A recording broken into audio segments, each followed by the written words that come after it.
ከስራ ሁሉ ወደ አላህ ተወዳጁ አንድ ሙስሊም ልብ ውስጥ የምታስገባው ደስታ ነው። ፈገግታ ሊሆን ይችላል፣ ጥሩ ሰላምታ፣ እንዴት ነህ፣ ምን ነው ጠፋ፣ ምን አገኘ፣ ከልብህ ማለት ነው። አስደስተው።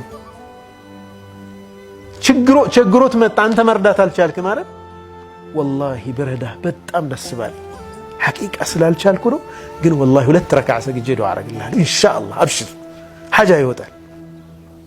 እንዴት አድርገን የምታስደስተው ይህን ሰው سرور تدخله في قلب مسلم تكشف عنه كربة عندي تشجر متكرف اللت سيون أو تقضي عنه دينا ويم دين نربت بتاسوق اللت أو تطرد عنه جوعا ويم ربط كهونة تنش قراش بتستو ولأن أمشي مع أخ في حاجة أحب إلي من أن أعتكف في هذا المسجد شهرا قالوا النبي صلى الله عليه وسلم مسجد النبوي له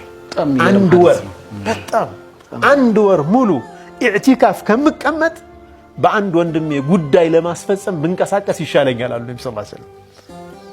ሁሴን እንደው ሐጃ ነበረኝ እዚህ ቦታ እንደው ምን ይሻለኛል ና እስኪ እንሂድና እንሞክረው ብዬው አብሬው ብዞር 1 ወር መስጂድ ነበዊ ከመቀመጥ ይበልጣል።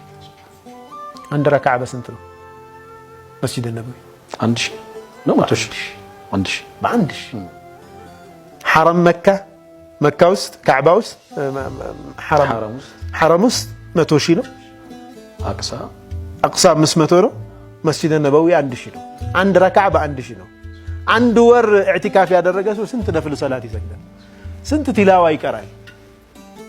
ከዚህ ሁሉ ግን ይበልጥብኛል አሉ ነብዩ ሰለላሁ ዐለይሂ ወሰለም። በአንድ ሰው በአንድ ወንድሜ ጉዳይ የሱን ጉዳይ ለማውጣት ለማስፈጸም ብንቀሳቀስ አሉ ነብዩ ሰለላሁ ዐለይሂ ወሰለም።